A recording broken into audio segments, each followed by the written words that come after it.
Verbally Effective with Ina Esco is an interview-style podcast that intersects art, culture, politics, and entertainment with a Memphis focus. Each week, I'm joined by a featured guest with roots in Memphis. Verbally Effective delves into each guest's personal journey to uncover the incredible stories fueling their purpose, the highs and lows of their pursuits, and how through their passion, they are moving the culture forward.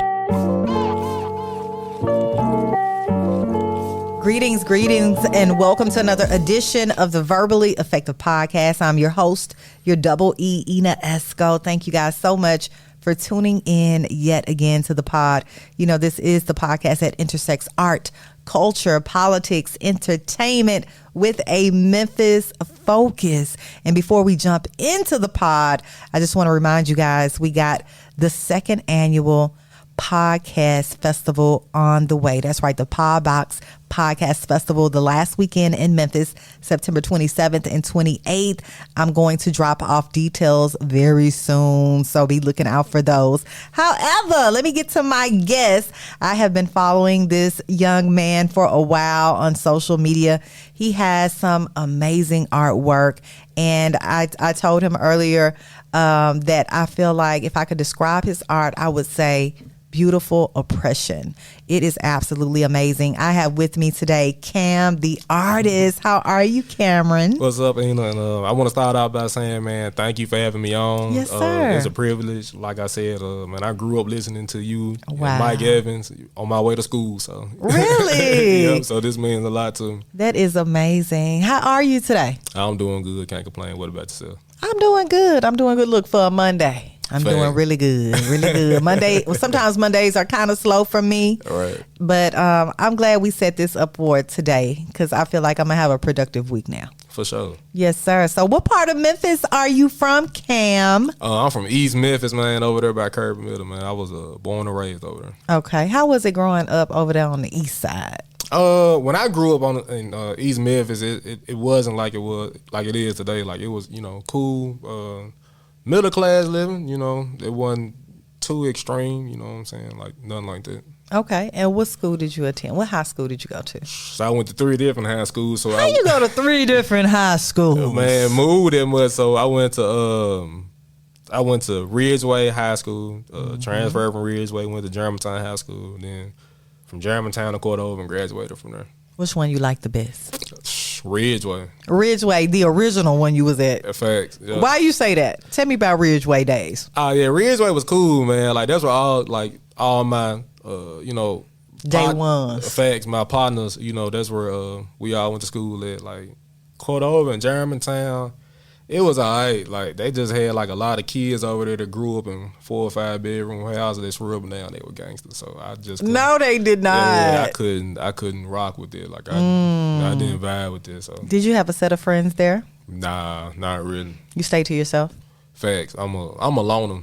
So Yeah. I like being alone. Ain't nothing wrong with that. Yeah. That's how it goes sometimes. Now, I do want to ask you about your family dynamic. Tell me about your mom and dad. Yeah, so my mom, she was born and raised in South Memphis. My dad was born and raised in Orange Mound. Okay. My mother, she's a college graduate. She graduated from Lamont Lamont College. The Lamont big LOC. Big magicians. Yeah, so she graduated from Lamont College. My father, he went to Arkansas State. He had a football scholarship, but he didn't, quite finish college and stuff like that. But he also went to college as well. Okay, and you followed in your mom's footsteps, and you attended Lamont College as well. Facts, I'm a 3rd generation. 3rd generation. I love it. Now, when you graduated from Cordova, Right. From Cordova, you knew you was going to LOC? No. So when I graduated from Cordova, man, because of all the moving I was doing at that time, man, my grades slipped so bad. And they slipped I'm talking about low. I played football my senior year, and I had some scholarships, but I felt like mentally I wasn't ready to go off to school.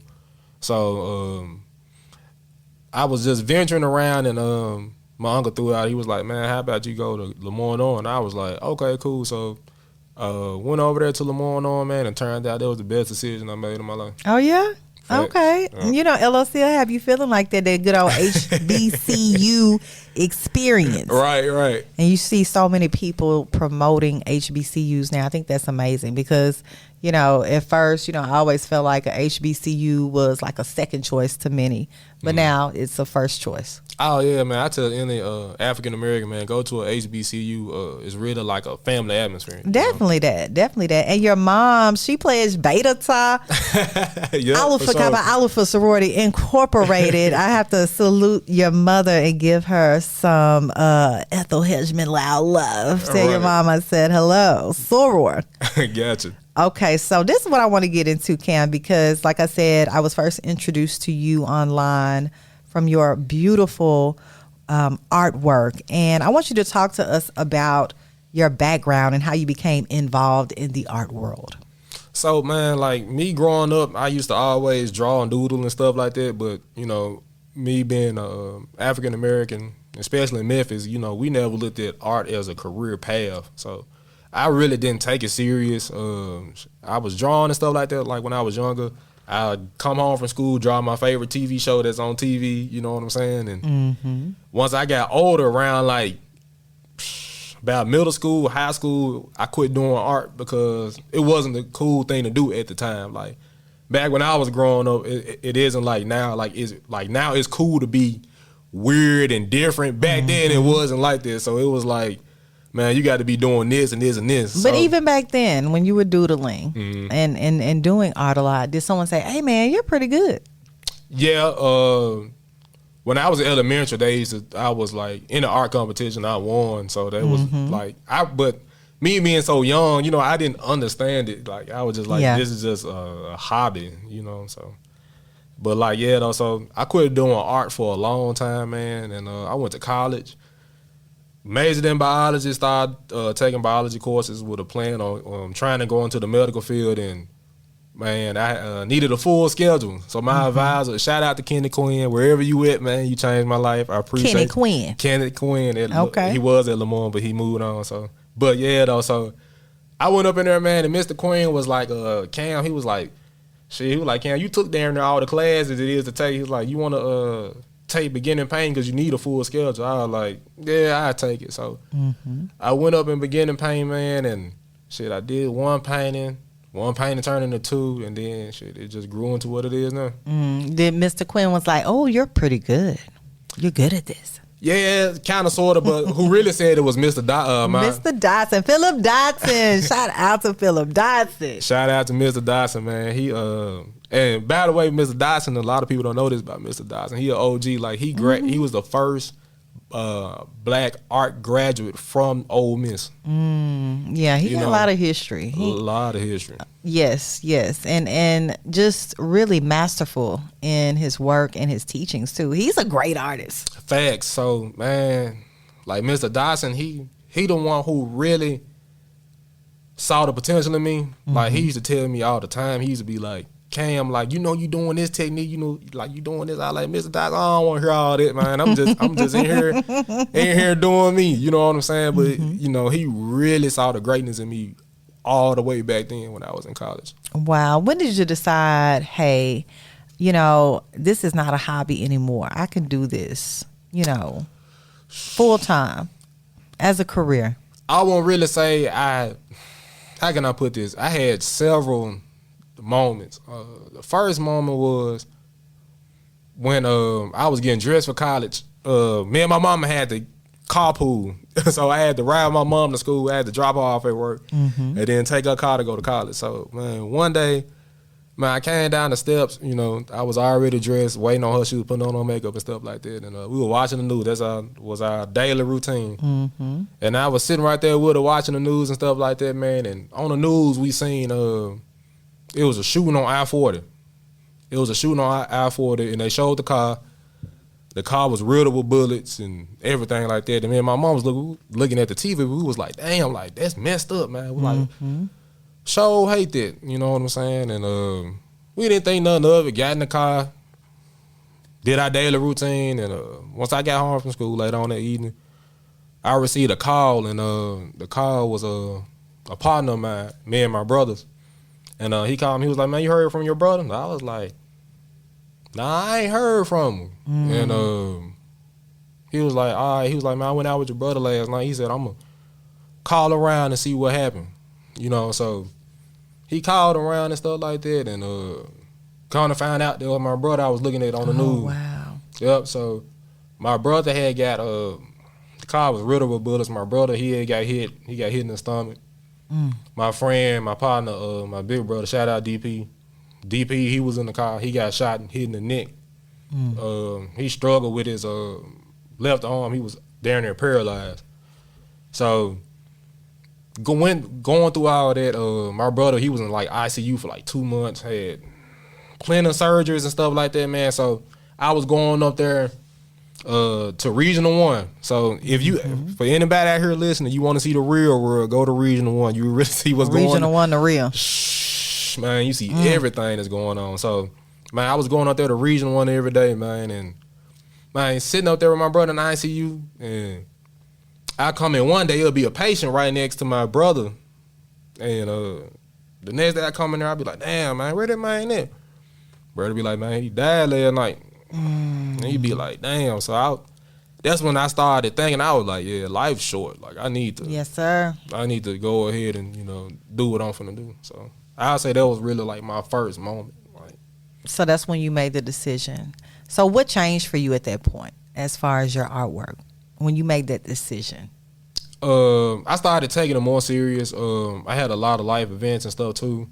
But my brother getting shot then wasn't the first time I encountered somebody dying from gun violence. Like, I mean, he didn't die, but somebody getting hit or experiencing it. Like, I had a partner before that, R.I.P. Aaron.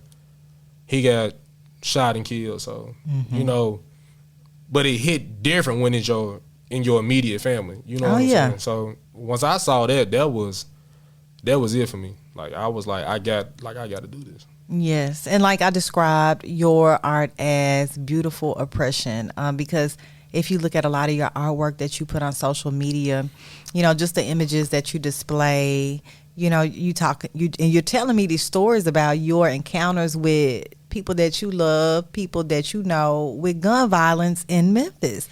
So this is a part of your everyday walk. You know what I'm saying? So I'm sure those encounters have attributed to why your artwork is the way it is, right? Right, facts. Wow. So I'm sure that's been a big inspiration for you. What do you want to convey through your artwork? What is your art telling people? What kind of messaging do you want to get out? Man, I want to basically, especially to my black men out here, like, we don't realize, like, everything that's wrong with the black community, it was by design, first of all. Second of all, it falls on us as men, and as we as a race, we're basically in a state of emergency. Yes. And we don't realize that, man, we losing a lot of people, black people getting shot and killed, and also drug overdoses. And I lost a lot of friends to drug overdoses too. Really? Drug overdoses, another thing too, alcoholism. And I'm pretty much just trying to spread awareness to my people through my art. Yes. So, that's my whole thing, because I used to work at a clothing store in Memphis. That's really how I built my clientele, and it's called a Superior Shop. So I used to work up there. Okay. And working at Superior, man, you see, like, everybody, you how can I put this? You deal with the who's who of Memphis. They come in there. So, man, so I used to be sitting in Superior and stuff like that, man. You'll see a client come in on a regular. But shit, if you didn't see that client in a week or two, he was out of, he got killed or he was in jail. Oh, wow. Interesting.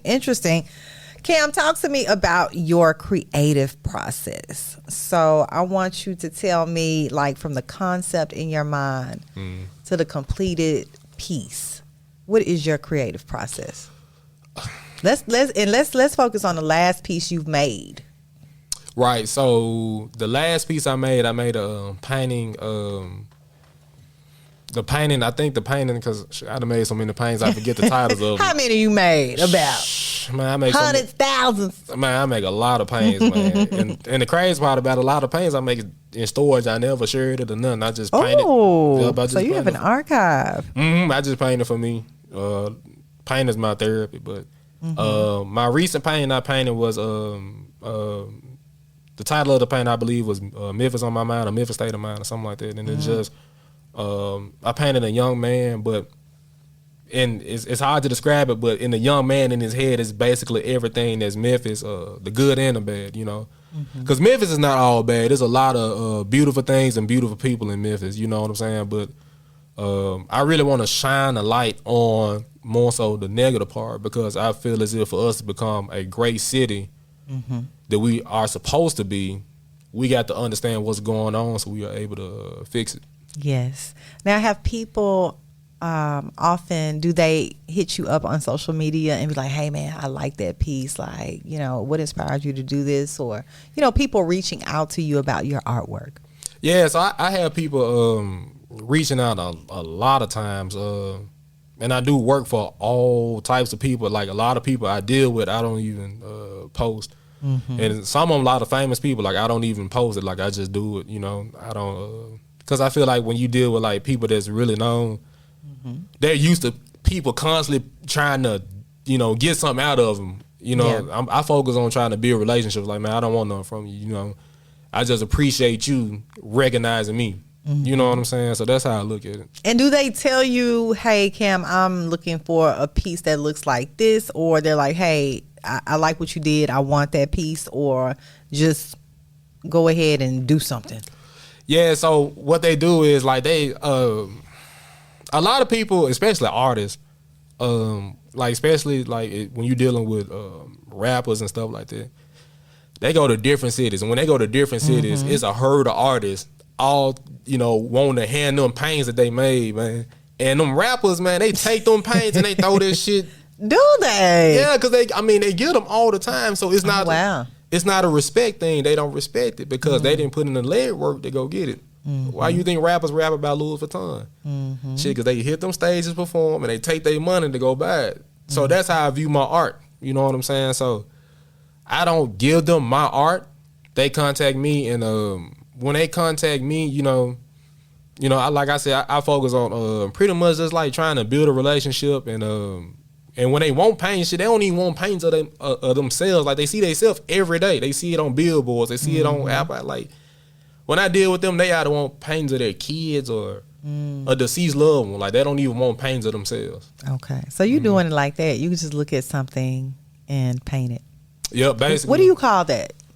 What do you call that? Is that like a type of art? Like I wouldn't say I do realism. Realism is when you right. So I don't pretty much do realism. Like I paint the picture, I paint a portrait, but I kind of put my twist onto it. So like if you look at my work, I use the 3 colors: gray, red, and purple. The purple means the passion I have for it. The red means the blood that I shed and deceased loved ones. It represents that, and then the gray represents when I deal with people, I don't view people by their color. I look at them by their actions and what they do. So that's what that represents. Now that you said that, I know that you do use those 3 primary colors. Wow. And every piece looks so different. I appreciate it. I try. Yeah. You know what you're doing. You know exactly what you're doing. Now, talk to me about some of the challenges you faced in this art game, if any. Oh yeah, there's a lot of challenges, man. It's hard, but my biggest inspiration that I look at is Tyler Perry. With Tyler Perry, he knew by him being a black man and being a black man from the South that Hollywood wasn't going to respect him in that way. So instead of Tyler Perry chasing Hollywood, he built his own world and invited Hollywood to his world. Yes, he did. He did. So I watched his documentary and I studied it, and I was like, you know what? Why can't I do that with my art? Why can't I build my own world and invite the galleries to come to me? You know what I'm saying? And I learned marketing and selling and all that from when I worked at Superior. You know what I'm saying? Because up in there you got the hustle and bustle. You know, so Yeah. I learned all that, and I'll say this too, for all my young entrepreneurs out there. God gives you all the tools that you need. Yes, sir. He lays it all out in front of you, and you know you got to really be woke to see that. You know what I'm saying? So, and another thing too, everything that bad that happens to you while you're on your entrepreneur journey doesn't necessarily mean it's something bad. Majority of the time, it's something to help you, Teach you something. Exactly, teach you something. So, throughout my whole life, God pretty much set me up to be the person I am today. So. Yes, and I, you mentioned Tyler Perry. I was just telling my brother when we lived in Beaumont, Texas. I said, you remember we were going to Tyler Perry plays with our mom and stepdad back in the early 90s in Beaumont, Texas. And had the videos and look on at bootleg. that man. Yes. Yeah. Look how he has amassed an empire. Mm-hmm. In Hollywood, well, in Atlanta, in his own estate. Yep. So that's what you doing. Yeah, that's my biggest. I would say he's my biggest inspiration. Wow, Tyler Perry, I love that. Now, how are you connected to the local Memphis art scene? Are you connected to the local Memphis art scene?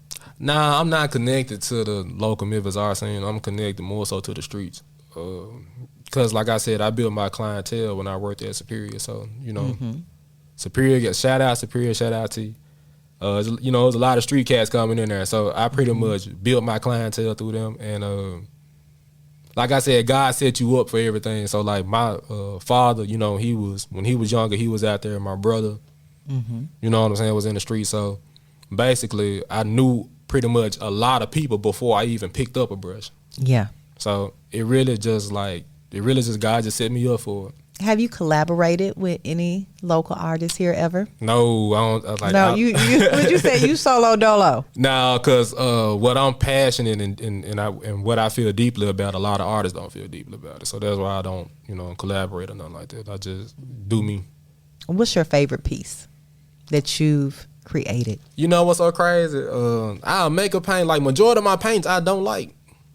And see, why I feel like the archive that you say you do for yourself, we need to put a whole gallery up in here and cost it and do a sale. Facts, like, man, half the stuff I paint, like I paint murals and different things like that, man. I bet they're beautiful. Yeah, man, I appreciate they are, and I like a lot of times, but that's just artists, period. Like we are our hardest critics. You know what I'm saying? Like majority of the stuff I make, I don't even really just don't really just care a lot about. You know, I'm on to the next thing. Wow. Mm-hmm. So you don't have a favorite piece? No, I wouldn't. Wow. Now, you said what does your customer base look like? I know you told me you worked at Superior, and a lot of these rappers and these big clientele type clients come through. Is that what your customer base looks like, or is it just diverse group of people that reach out to you? I'm gonna be real. My clientele, they rough.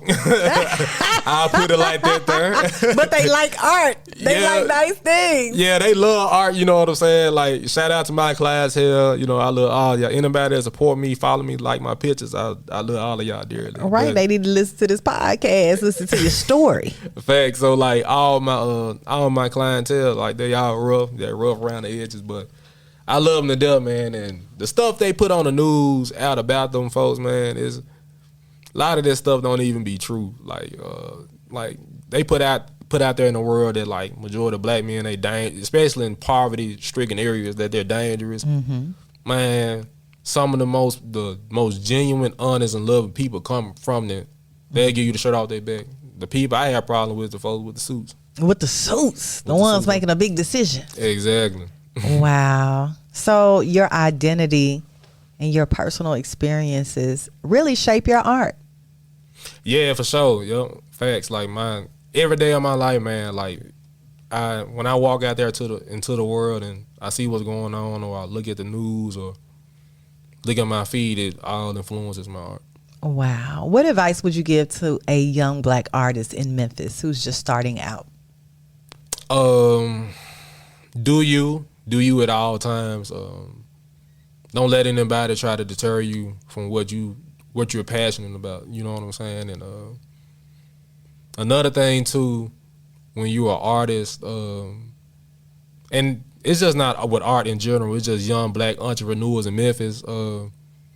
Be a person on your word and don't do bad business with people. Like, you know what I'm saying? That's a big part of succeeding. Like, every opportunity I have had has come from me doing right by somebody.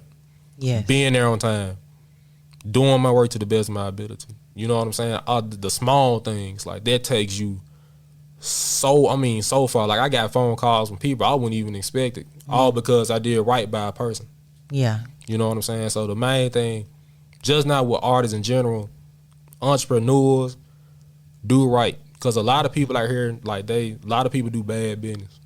Oh, I know. Yeah. I know. And I'm glad you said be a person of your word, because that's so important. And that's something that I really want the younger generation, like our teenagers right now, to understand. If you say you're going to do something, do it. And be punctual. Be on time. If you said you're going to have something done by that time or be somewhere at that time, be there at that time. Do what you need to do. It's a business. Yeah. You know, so that's my advice. Cam, how do you stay motivated? Man, just having breath. Shit, like, I look at it, man, just waking up in the morning is motivation to go get it. If you ain't motivated just by getting up, I don't know what to tell you. Like, that's enough for me, because you can be 6 feet under. Okay. You know, so. Wow. So what is your vision for the future of Memphis? Because you from East Memphis out here. All right. A lot of things that we've been talking about relate to Memphis, relate to some encounters with crime or with poverty, dealings that you've had. What do you think is the vision for Memphis? Man, the main thing I want to see in Memphis is especially amongst blacks, is we need to show more love and compassion amongst one another. And that's the main thing, like, especially like when we walking around, we don't even greet each other with love. We look at each other with hate, and we already had this defense mechanism built up against each other.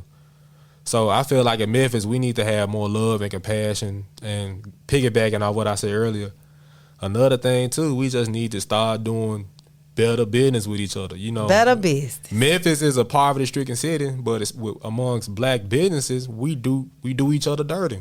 You know what you know what I'm saying? Like, when it comes to dealing with, like, outside of our race, we'll be there on time. We do everything the correct way. But with each other, we half-ass it. Do you know what I'm saying? Give me an example, Cam, of a situation that you had dealing with business. You was like, which one? Man, shit, man. I know so many people, man, like shit, like, I do a mural project or something for them. I get the front end with no problem. But that back end, I got to go on a hunt for my money. Like, why I got to do all this? Why I got to do all that? Like, I got to go on a hunt for my money that you owe me. You know what I'm saying? And then when they don't have the money, then, I don't like what you did, or, it get like that. Like, it gets real annoying, and it's like every entrepreneur that I talk to deals with that in some shape, form, or fashion. And it goes back to what I said, just do good business. And with me, I'm a humble and understanding guy. Even if you don't have it, I'll still work something out with you. You know, I'm not like a lot of other people. Like, I'll work something out with you. I'm not finna bash you. I'm not finna exploit you, put your stuff on. Like, nah, I'm not like that. Just do good business. Just be real. Being real take you so far. It really does. Just be real. It really does. Man. Wow. How do you determine how to price your art? So, I'm gonna put it like this here. You got to look at where you at. So in Memphis, shit, at the average house income probably about like 40,000. Shit, I mean, I can't be out here selling paints for $20,000 because who the hell finna buy? You know what I'm saying? So, like, so you base it on the market you're in. Yeah, you're dealing with. That's with everything from clothes to, like, you got to look at where you at. So you got to look at where you at. Also, you got to look at your name. Like, if you're not known, you can't slap just any damn price tag on there and everybody want to buy it. Like, people got to actually know you. You know what I'm saying? So it's something that you grow into your pricing. Facts, yeah. People got, the main thing with art is your name. Because when you think about the whole concept of art, dude, the only thing you're doing is taking paint and putting that shit on some paper. You know what I'm saying? So art is mostly, well, actually, I wouldn't even say it is just art. It's just with everything. You're buying someone's name, from Louis Vuitton to Ralph Lauren. Like, everything is somebody's name. So that's basically what's more important. It's not even about how good you can paint. It's about your name and how many people know you. You know what I'm saying? It's like it's all relative. Right, exactly. Yeah. I was just talking with someone the other day about how, the artists, not only in Memphis, but just being an artist, it takes so much time for people to respect them as an artist, to give them the money that they demand. And I think that comes from people appreciating what you actually do. Right, and I'm gonna tell you another thing too, and I'm so sick of seeing like me going on Instagram and stuff like that. Every artist is painting the same shit. Like they paint musicians or somebody famous. Man, art was here before music. When you go look at the hieroglyphs, how they know what was going on back then, shit, they look at the art. Like, with art, man, God gave us this ability to tell stories. Yes. Don't nobody want to picture, no offense, you know what I'm saying? Don't nobody want to paint a big lotto on their house. You know what I'm saying? Not big lotto. I mean, but no offense, I love, shout out Lotto, I love Lotto to death, but it's you probably gonna sell her a piece. Main facts, you want some Lotto, come holler at me. But I mean, it's more stuff we need to be doing besides like quit putting our working so much into a box. You know what I'm saying? Think outside the box. There's way more stuff going on that we could be painting, because we are living in weird times right now. So we are. Speaking of that, I'm glad you said that. It's a lot going on in the world that we have not experienced in our lifetimes, and probably in our parents' lifetimes. And of course, I'm jumping into politics a bit, because we just had a big announcement yesterday with our President Joe Biden deciding not to run for re-election for the 2024 presidency. And he is endorsing Vice President Kamala Harris, fully endorsing her. And, we probably had been hearing rumors and rumblings that, he wasn't going to be able to be president because they were saying of his health, his wellness, mental acuity, whatever the case may be. And we saw that probably in the debate, right? And just with different clips of President Biden out and about. How do you feel about him stepping down and handing over the reins to VP Kamala Harris? See, to be honest, he shouldn't have never stepped into it anyway. He was too old then. I look at presidential elections and all that type of stuff like this. Like, there's never been a president in American history to do anything for blacks. You know what I'm saying? So I don't look at voting and all this stuff as something that will save us as a race. Like, we got a lot more deeper issues to worry about than elections. Not saying that elections aren't important. We need to get to that further down the line, but there's a lot of stuff we need to solve as a people before we even can think to that magnitude. Because of shit, a lot of people, they don't even understand politics. Especially blacks. We don't even understand politics. Like, oh shit, he took a picture with Lil Wayne, he got my vote. Like, you know what I'm saying? Like, they going off of that. Yeah, like, they don't even know what bills they're trying to pass, laws. Like, we don't know. We got to educate. Yeah. Will you be voting in November? Yeah. Yeah, I'm gonna vote. We need you, Cam. I'm gonna vote. I'm not telling you who to vote for, but we definitely need you to vote because, a lot of people feel like democracy is on the line right now. And, But black people never had democracy. We never had it. Nah, so that's what we need to understand. Like, it's never, like I said, it's never been a president that have done anything for blacks specifically ever. So, we never had it. So, do you think we were looking at President Obama like, okay, he's a black man, he's our black president, he's going to do everything we need him to do for the blacks? That's how we thought, but it don't work like that. It does not work like that. Nah, he got people he got to answer to, too. It started at a local level first. Right, yeah. It starts at a local level. Yeah. Yeah, definitely. And, just by Obama being black, he got to... That's a whole day worth of talking. You know what I'm saying? Like he had basically had his hands tied. He couldn't do what he really wanted to do. You know, presidents for me are like figureheads. Like they have a whole team behind them, a whole group of people making the decisions, but they are the top level authority, right? I want to bring you with me to a community activation. And hopefully, I might can change your mind with some things. I'm there. Say less. You there? Okay. I'm always down for learning something new. So. Yes, because you're such an inspiration to so many people, and you know, it's just we're in different times right now, especially with politics, even with just family relations, Social media is just like at the top of the list. Why is that? What is your relationship with social media? I'll put it like this here. I'm a quiet and reserved person. I don't like talking a lot. So I really don't like social media. Like if it wasn't for me selling art, I wouldn't be on there. So you use it as a tool to promote? For sure, definitely. And that's about it. That's it. That's all. I'm not gonna catch you scrolling on Instagram. Nah, not too much. Like I'll scroll on Instagram and see what like other artists are doing or like different events, but other than that, nah. Other than that, what is it about social media that has changed the way people think about things? Man, it's because you're a visual person, you're an artist, right? So what is it? I'm a spiritual person, so in the Bible it states that comparison is the thief of joy. Mm-hmm. So looking at social media, we always comparing ourselves, and we comparing ourselves at a higher rate. So back when I was growing, I'm 28, so I still caught the life before social media really hit. So back then, you really didn't know what a person had going on. You just seen, you know what I'm saying, the outside. But like with Instagram, you seeing people getting married and buying new cars and all this shit, and you sitting at home like you start feeling bad about yourself. You like, man, I'm not doing this, I'm not doing that.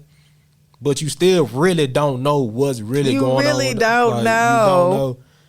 And I feel like social media just messing all that up because a lot of people we're jealous of one another in a sense, and it's increased competition amongst one another. You know what I'm saying? And then they have social media rigged up to where African Americans see one thing and whites see another thing. You know that algorithm, honey. That algorithm. So they set all that up. It's brainwashing. You know, anytime you seen any movies, especially like military movies or something like that, when they trying to mess with somebody's mind and tie them to a chair, and they hypnotize them with shit that come on the TV. That's the same. That's what your phone is.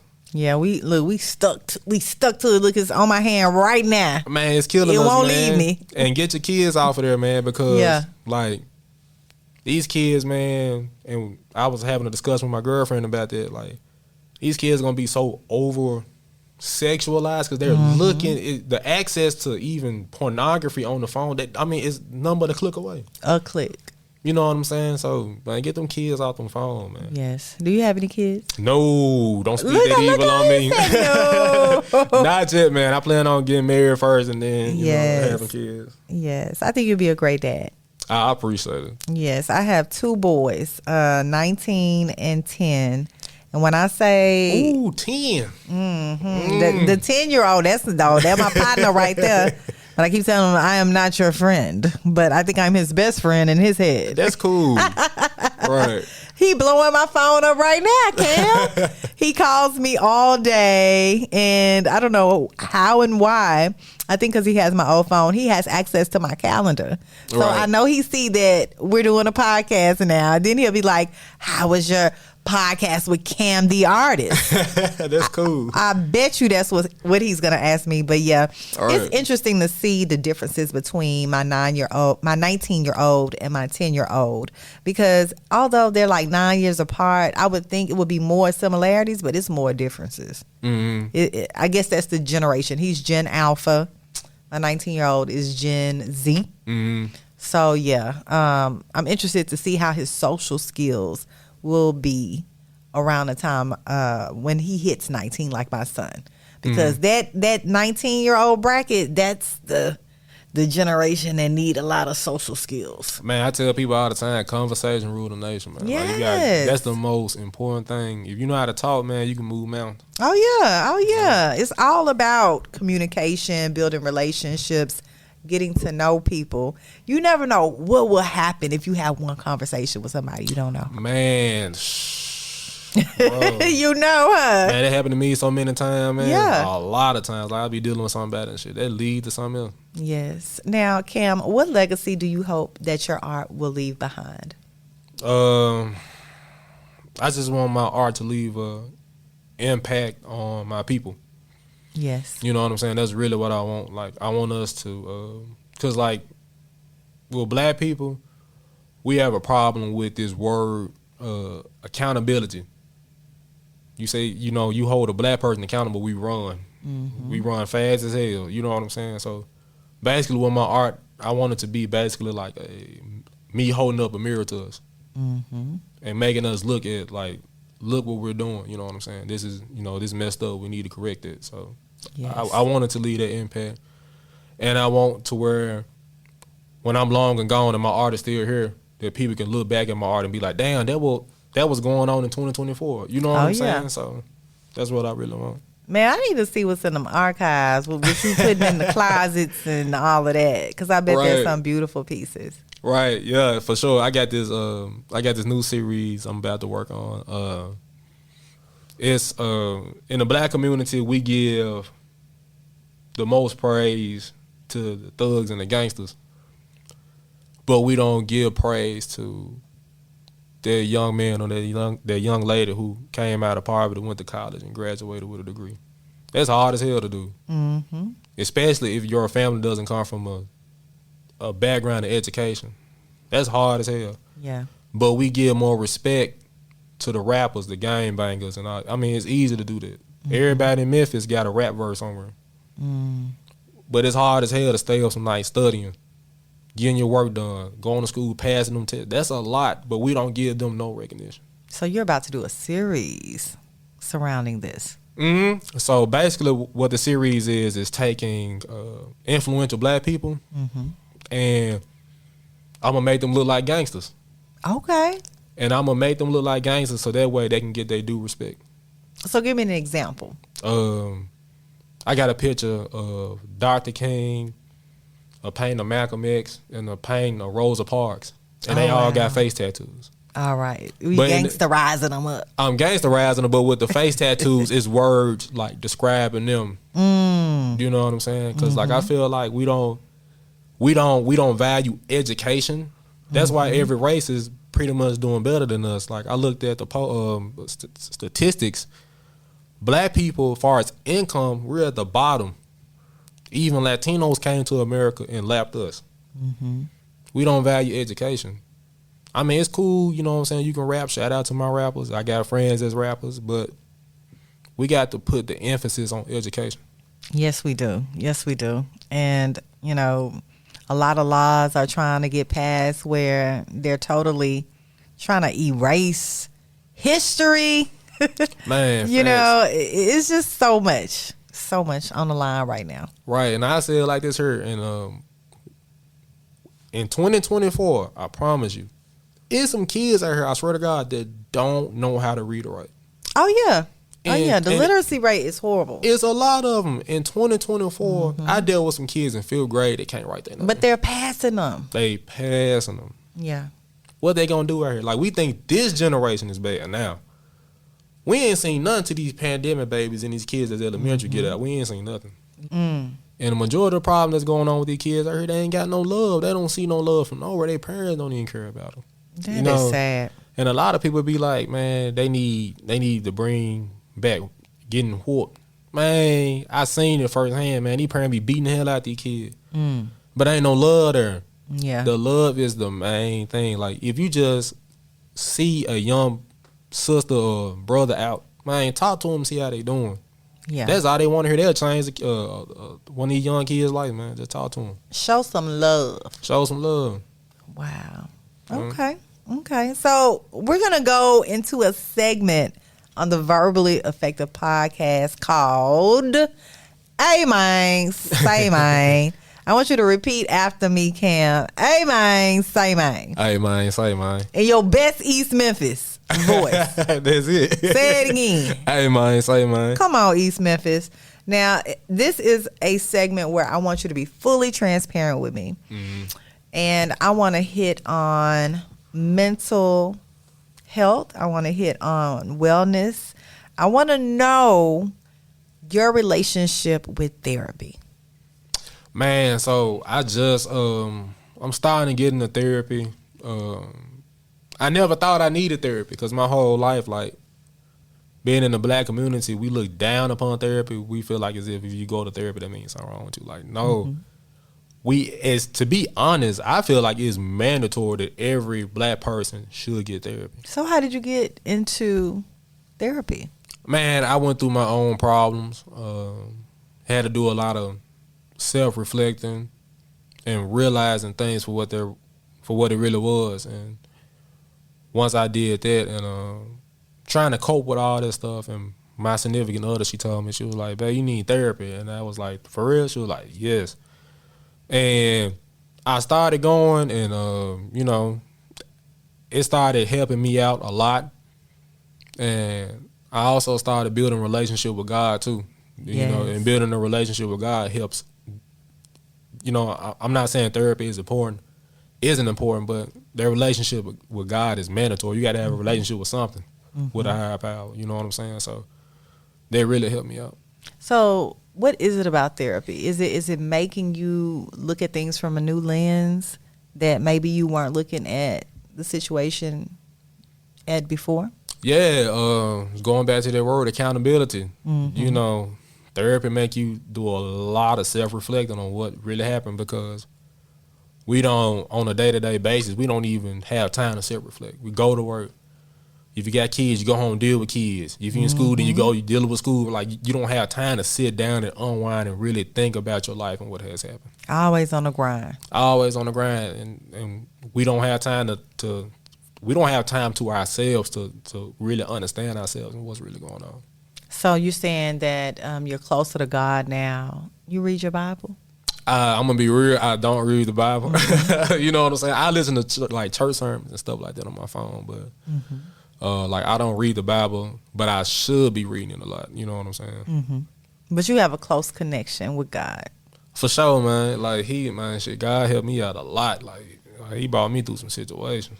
Yes. Like, I supposed to been checked up out of here a long time ago. But, I'm still here, so. You are still here, Cam, the artist, and I appreciate you so much for coming today to the Verbally Effective Podcast, for sure. Sharing your amazing story. Now, I heard that, you told me you're working on a new series.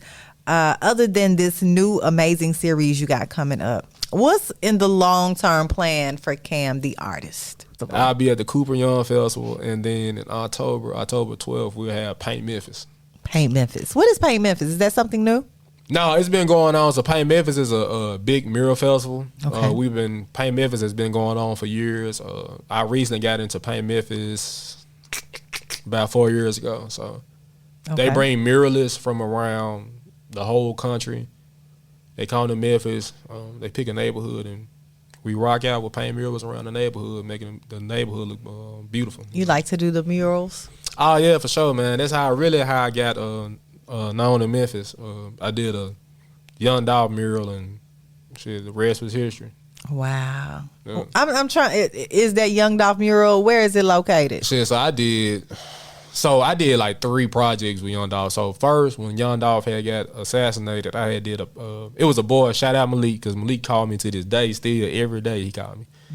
When he had passed, I seen Malik on the news, and he was crying because he was hurt because Young Dolph actually promised him to do a song with him the day before he died, because it was his birthday. And Malik, he wants to be a rapper, so Young Dolph was like, yeah, I'm hopping in the studio with you, woo woo. So he never got a chance to get that song. So, Malik was on the news crying and stuff like that, and they really touched me. One thing about me, the thing that touched me is the kids. Like, grown folk, you know what I'm saying, you can do whatever, but the kids got my heart, you know what I'm saying? So, I seen them on the news. I did a painting of Young Dolph, and I gifted the kid the picture, Malik, the picture of Young Dolph. Man. Oh, wow. Man, that stuff went. Changed his life. Man, it went viral. Like when I tell you, it went so big that it scared me. Like it went huge. Like I was around the nation. You know what I'm saying? So then fast forward, I did a mural of Young Dolph downtown.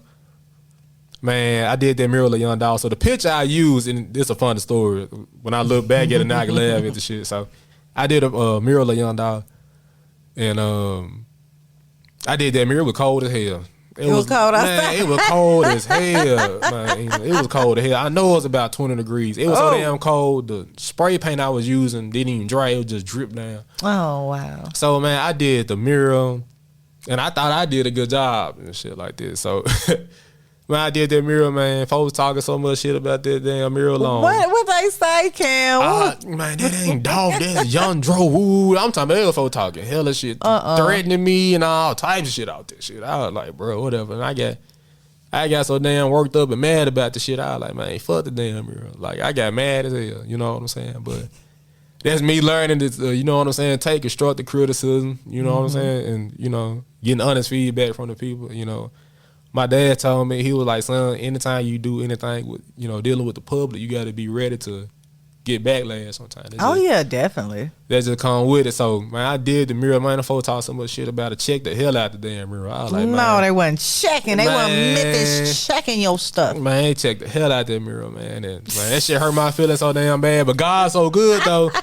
I swear to God, you know, I'm not lying. God's so good. A year or two down the line, I got an email from Stars, the channel Stars. Mm-hmm. They want to feature the mural in the documentary. So, dang. Yeah, so it was tight. So, you know, I had to sign paperwork on it. You know, God turned anything that happened to you bad, bro. God, I'll tell you. Well, turn it upside down. Turn it upside down. Then I did another Dolph mural over there. This was on Elvis Presley. Now, after that mural, they didn't check the hell out that mural. Mm-hmm. I was like, you know what? I'm done doing anything with pertaining. Is no disrespect to Young Dolph. I love Young Dolph. That might mean a lot to me. Mm-hmm. I'm done doing anything with Young Dolph. So I was like, man, ain't anybody calling me. I ain't doing this shit. You know what I'm saying? And I got a call one day, and then later called me. She was like, yeah, I want you to do a tribute to Young Dolph. Like, man, come to find out it was his sister. It was his sister. So I was like, damn. I was gotta like, do it. Man, I had to. And I did the mural, man. And, man, some people, I ain't even get finished with it. Because it was they was trying to do it for his birthday. So I was trying to hurry up and get it done and shit. And, man, I was out there in that hot ass sun, burning up every day. Cold to hot. Man, I look like Chris Brown when I got started. When I got through, I look like Wesley Snipes. Oh, wow. Man, I tried to, you know, I was out there working my ass off, man. And I went up there the next day, man, somebody fucked the mural up, threw paint all over. That was a whole situation. I think I saw you post about that before. Man, you know, that was a whole... That hurt your heart. Man, it really... I wouldn't say it hurt my heart because I know how hateful folks is. And, you know, the crazy part about it, me paint, I got a lot of folks hate me. You know what I'm saying? Just because I'm good at what I do. So, man, they threw that paint and shit on that mirror, man. I wasn't sad. I was like pissed. You was mad. Hell yeah, I was mad as hell. I think I saw that on the news. Yeah, that shit went everywhere. Oh, yeah. Man, that shit went everywhere. I remember that now. So, I was like, man, them folks fucked up my mirror. So, a lot of people do a lot of fucked up shit dealing with me. And I don't post none of it, you know what I'm saying? I keep it between us. Like, it ain't for the world to know. You know what I'm saying? But I was like, man, I ain't finna post this shit. Fuck it. So I often agree to get in the car. And I said, God came over me. God was like, boy, you don't record that shit and put that shit on Instagram? Because that ain't me. Like, I don't put that type of stuff on Instagram. So I recorded it and put that shit on Instagram. Man, that shit went everywhere, man. Once that thing go viral, it's gone. Man, I logged on a Yahoo. I was on the Yahoo news feed, man. Come on, Yahoo News. Man, I was everywhere. Like I said, and I said it again, man. God will take any situation, bro, it might seem crazy, but a lot of times it's God blessing you in disguise. Lesson learned. Because after that, I got a sponsorship by Jack Daniels, and that was the biggest check I had in my life. Wow. And they gonna keep coming, Cam? Man, I hope so. You got to keep putting that work in, putting your art out there. For sure. It's going to keep coming. I just applaud and salute you for, being a black man in this art world, making waves and strides and you're so positive. Man, I appreciate it. I try to. Yeah. We need more positivity out here. What you said, Memphis need more love. For sure, need a lot more love. Yes, sir. Yes, sir. So keep doing what you're doing, Cam, the artist. Tell everybody with the Verbally Effective audience how they can continue to follow your journey. You can get at me on Facebook at Cameron Hill. On Instagram, it's Cam, CAM _ the artist, THEARTAST. Yes, sir. Well, thank you so much. Any final words for the Verbally Effective audience? Well, basically, to all my supporters, man, I love y'all, man. If you do anything, like a picture, sure, I mess with you to the end. Yes, sir. Make sure you like, subscribe, do all that with Cam, the artist. I appreciate you so much, brother, for joining me today on the Verbally Effective podcast. Your double E, Ina Esco, signing off yet again. I'll check back in with you guys next week. Thank you so much for listening.